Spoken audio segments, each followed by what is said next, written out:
사랑하는 성도님들, 사순절 5번째 주일로 예배를 드리고 있습니다. 오늘도 우리 하나님의 그 놀라운 사랑과 은혜를 또 사모하는 마음으로 예배 가운데 참여하신 여러분 모두에게 성령의 충만한 임재가 임하시기를 주님의 이름으로 축원드립니다. 아멘. 오늘은 앞뒤 좌우로 이렇게 인사 나누기를 원합니다. 낙심될 때 하나님을 더욱 의지하십시다. 낙심될 때 하나님을 더욱 의지하십시다. 사랑하는 성도님들, 우리는요, 이 세상 가운데 살아가면서 간절히 또 바라고, 또 소망하고, 또 기대하고, 또 기도하고, 또 그런 것뿐만 아니라 거기다가 온 열정과 또 온 노력과 또 온 여러 가지 필요한 자원들을 쏟아 붓습니다. 어떤 일들에 대해서 그렇게 소망하고 바라고 온 열정과 또 많은 자원들을 쏟아 부었을 때 결과가 잘 주어지면 좋겠지만 그 결과가 열매를 맺지 못하는 경우가 있을 수가 있습니다. 그때 오는 여러 가지 낙심과 좌절과 절망과 우울감이라고 하는 것은요, 말로 형언할 수 없을 만큼 때론 슬프기도 하다는 겁니다. 우리 여러 시험 공부를 하고 있는 수험생들이 있을 수 있잖아요. 학교 시험이든지 아니면 여러 가지 국가 공직에 있는 시험이든지 열심히 최선을 다해서 준비를 한다는 거죠. 또 간절히 마음을 또 걸고 기대를 합니다. 잠을 줄여가면서 또 먹을 것을 먹지 않아가면서 그렇게 몸이 상할 정도로 최선을 다해서 했는데 시험 점수가 잘 나오지 않았어요. 그때 오는 그 낙심, 그 좌절, 절망감이라고 하는 것은 굉장히 크겠죠. 운동선수들도 어떤 시합을 앞에 두고 적어도 금메달은 아니어도 동메달이라도 땄으면 좋겠다라고 하는 심정으로 최선을 다한다는 겁니다.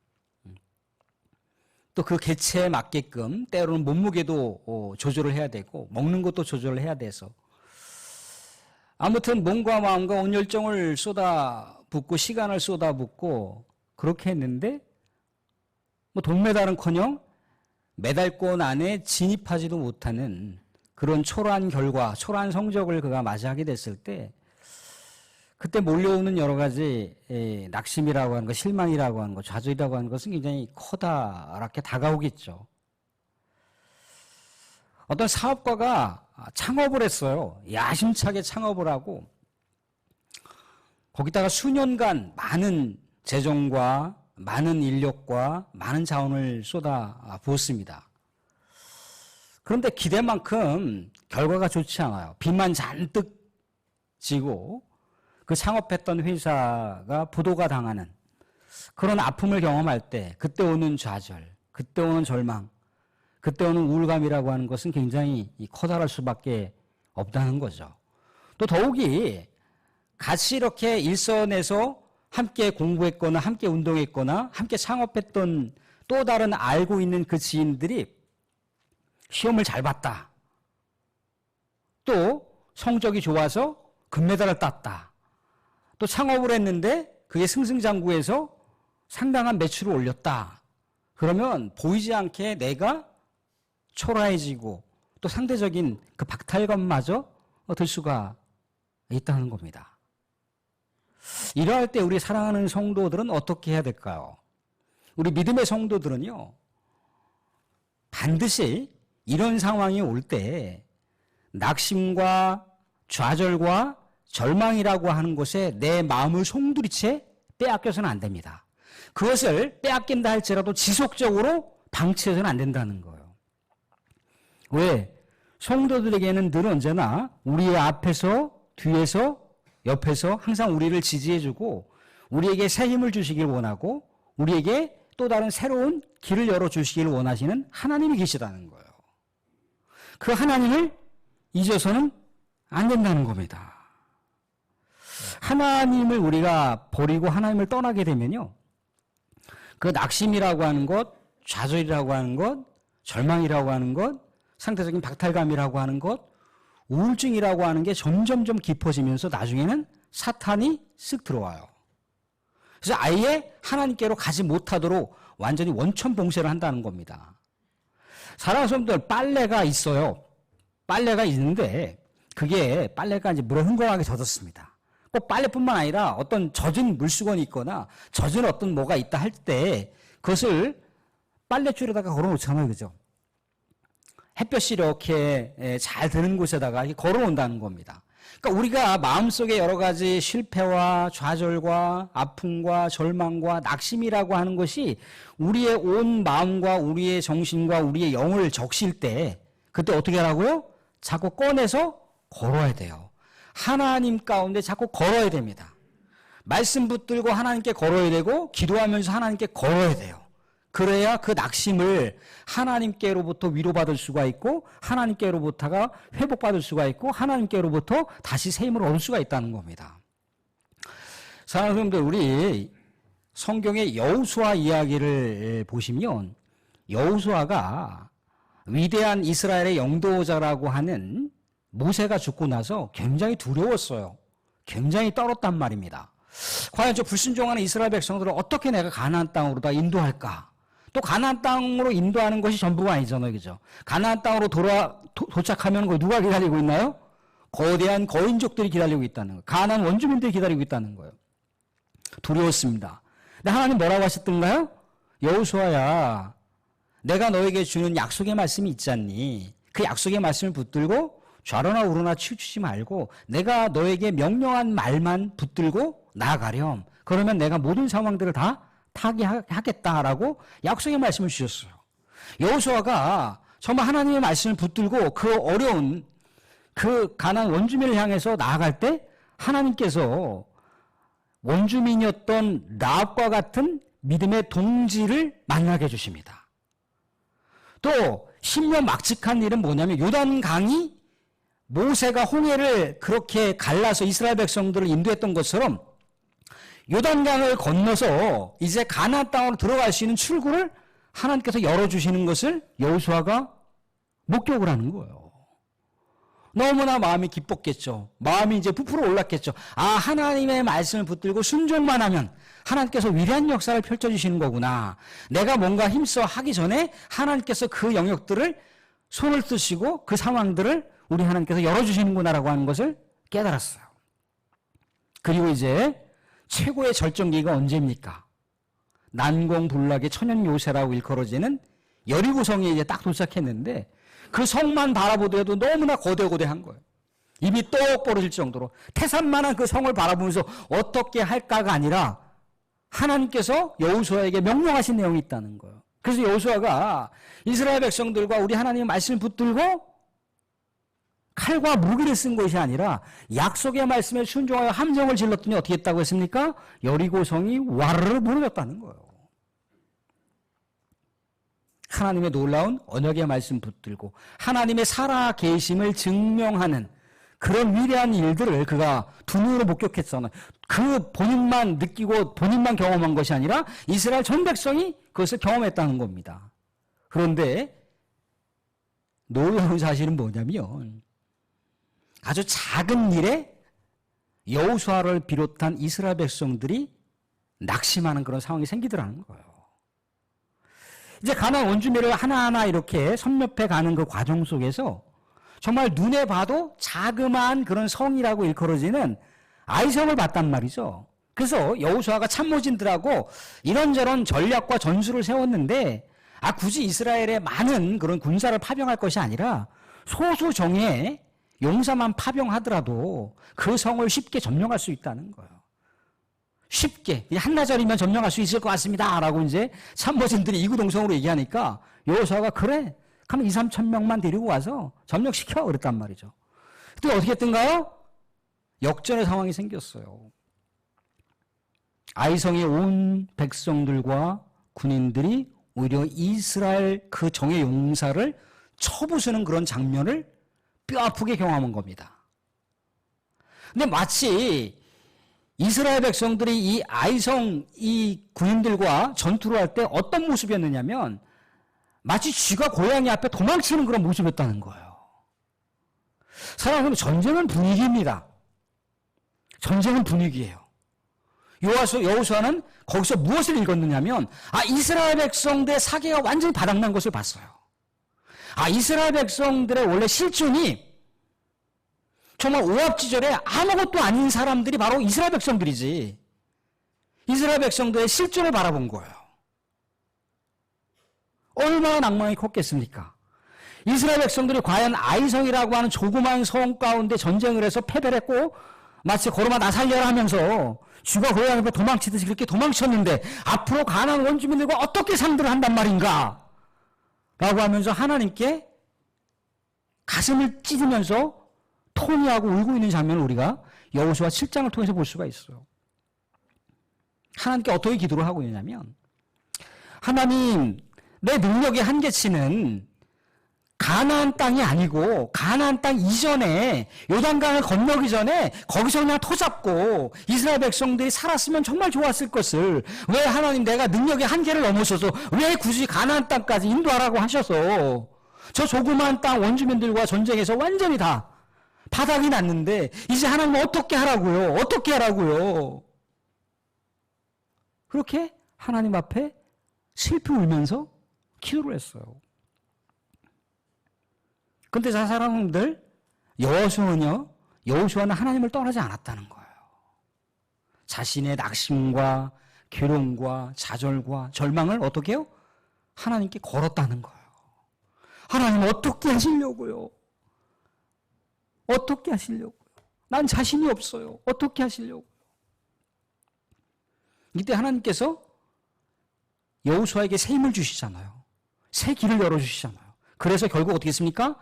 아이성을 점령하는 위대한 하나님의 역사를 다시금 목격하게 되더라는 거죠. 사랑하는 성도들, 우리는 로봇가 아니에요. 우리는 슈퍼맨, 원더우먼이 아니란 말입니다. 세상을 살아가다 보면요, 넘어지고 쓰러지고 자빠져요. 어떤 거대한 사건으로 인해서 그럴 수도 있지만요, 작은 사건을 통해서도 우리는 얼마든지 넘어질 수가 있고요, 얼마든지 낭만할 수가 있고요, 얼마든지 좌절할 수가 있고요, 얼마든지 실망할 수 있어요. 그 우울감에 사로잡혀서 그냥 마냥 세워라 내워라 그렇게 시간을 보낼 수도 있어요. 그런데 잊지 말아야 될 것은 우리의 앞에서 뒤에서 옆에서 끌어주시고 새 힘 주시고 우리들에게 새로운 길을 주시길 원하시는 누가 계시다고요? 하나님이 계시다고요. 그 하나님께 다시금 나아가고 하나님을 절대적으로 의지하실 수 있기를 바랍니다. 예, 사랑하는 성도, 오늘은 낙심될 때 새 힘을 주시는 우리 하나님을 바라보라라고 하는 내용으로 말씀을 함께 나누고자 합니다. 오늘 우리가 열왕기상 19장을 보게 되잖아요. 18장을 보시게 되면 어떤 내용이 나오느냐면 이스라엘에 만연되어 있었던 우상숭배를 하고 우상숭배를 열렬히 추앙하게끔 만드는 그런 종교 집단들이 있었다는 겁니다. 바알 숭배자들이 있었어요. 그래서 바알 숭배자들과 이 엘리야 선지자가 갈멜산에서 850대 1이라고 하는 1대 850이라고 하는 엄청난 이 영적 전쟁에서 승리를 하고 이 바알 제사장들, 바알 선지자들을 죽이는 그런 상황이 있었어요. 영적 전쟁에서 완전히 승리한 거죠. 이스라엘 백성들도 환호를 쳤습니다. 하나님은 살아계신 하나님이었다네. 환호를 쳤어요. 이런 상황을요, 그 당시에 이스라엘의 왕이었던 아합 왕이 자신의 왕비였던 이세벨에게 이러저러 해서 우리가 그렇게, 당신이 그렇게 숭배했었던 우상 종교를 완전히 멸절시키려고 엘리야라고 하는 선지자가 바알 선지자들을 다 싸그리 처리했다는 거예요. 그런데 이세벨이라고 하는 여자는요, 그의 정신 건강이 얼마나 강건했는지 까딱도 하지 않는다는 거예요. 다시 우상 종교를 재건할 생각을 하는 거예요. 더 강력한 모습으로다가 이 바알과 아세라 종교를 이스라엘에 더 강력하게 세우려고 했더라는 거예요. 그러면서 자신의 신들에게 맹세하기를 뭐라고 하냐면 내가 엘리야 선지자를 내일 이맘때쯤에 죽이지 않으면 신들이 내 머리 위에 볼을 내리라고 자신의 사신들을 통해서 엘리야 선지자에게 그렇게 전달하라고 했다는 겁니다. 엘리야 선지자가요, 이 이세벨의 이 위협과 협박 선언을 듣고 어떻게 했던가요? 오늘 말씀 가운데 보면 19장이 이렇게 나옵니다. 3절 말씀을 보시면 3절 말씀이 이렇게 3절 4절 같이 한번 보겠습니다. 같이 3절 4절 같이 시작. 그가 이 형편을 보고 일어나 자기의 생명을 위해 도망하여 유다에 속한 브엘셀바에 이르러 자기의 사환을 그곳에 머물게 하고 자신은 광야로 들어가 하룻길쯤 가서 한 노된 나무 아래 앉아서 자기가 죽기를 원하여 이르되 여호와여 넉넉하오니 지금 내 생명을 거두시옵소서 나는 내 조상들보다 낫지 못하니이다 하고 다시 3절 말씀 보시면 이 형편을 보고 일어나 자기의 생명을 위해 도망하여 도망치는 엘리야를 볼 수가 있습니다. 자기의 생명이 위협당하고 있으니까 도망치고 있는 거예요. 근데 사랑하는 성도, 우리는 기존에 우리가 알고 있는 엘리야 선지자는 어떤 분인가요? 하나님께 기도해서 이 땅 가운데 범죄와 악으로 물들어 있는 세상 가운데 하늘 문을 닫아버려서 이 땅 가운데 가뭄을 선포했던 분이 엘리야 선지자잖아요, 그죠? 그리고 하나님께 기도해서 하늘 문을 열어서 이 땅 가운데 비를 내리게 하셨던 그 위대한 기도의 영적 선지자가 엘리야란 말이죠.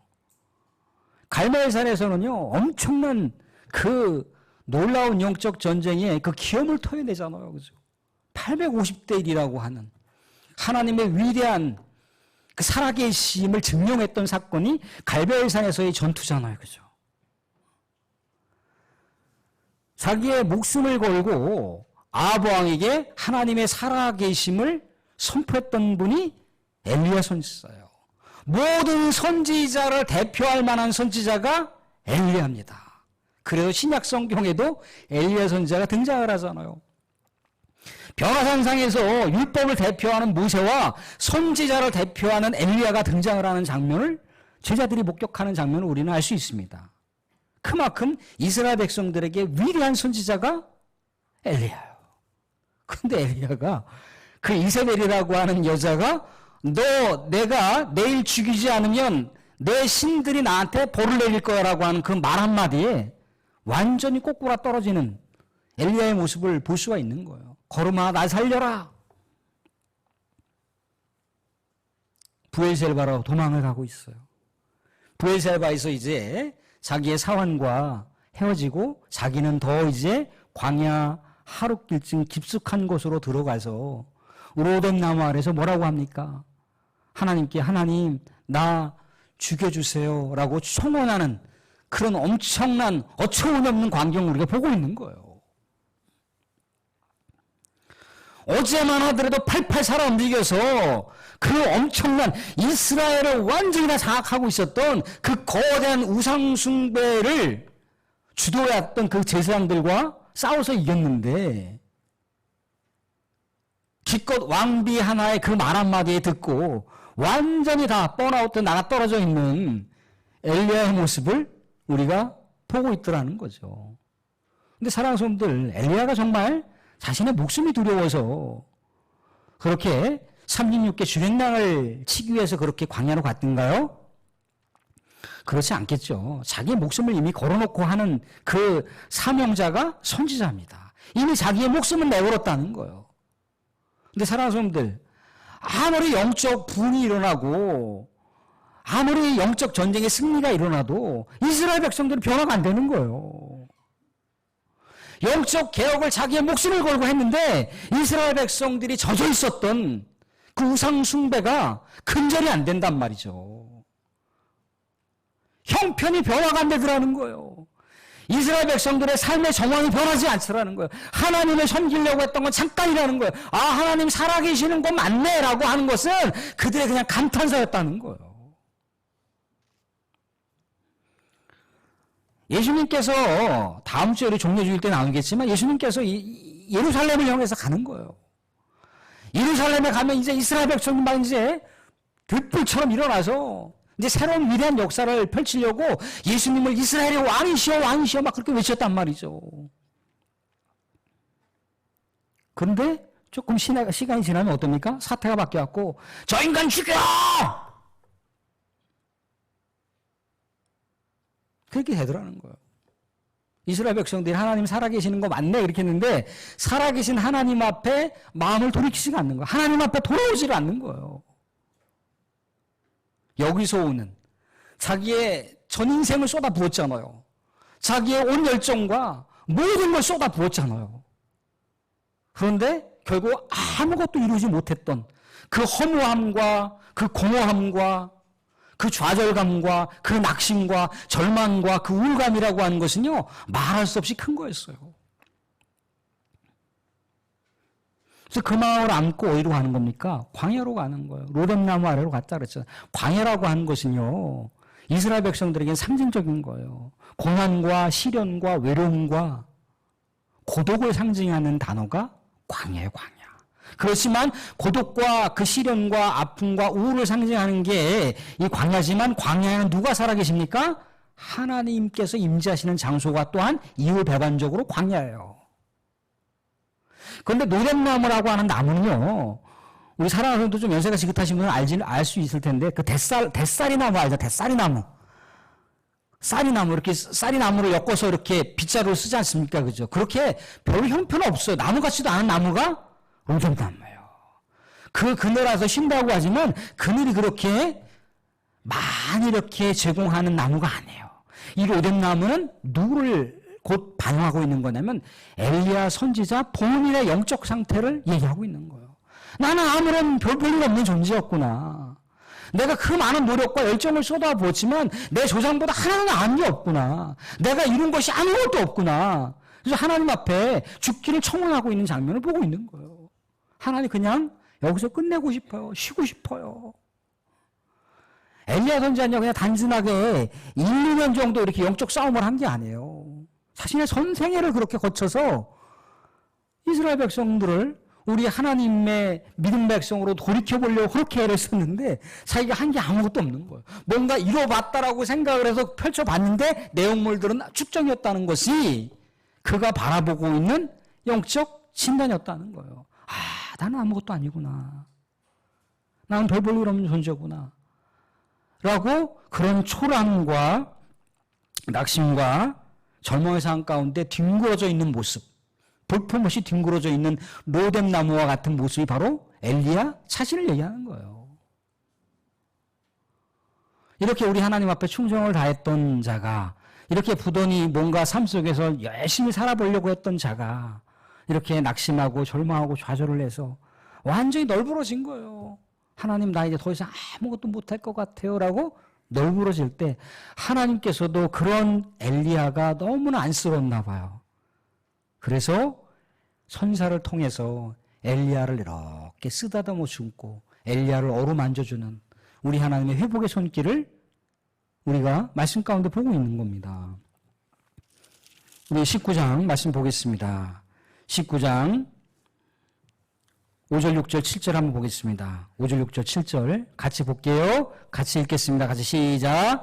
로뎀나무 아래 누워 자더니 천사가 그를 어루만지며 그에게 이르되 일어나서 먹으라 하는지라. 본즉 머리맡에 숯불에 구운 떡과 한 병 물이 있더라.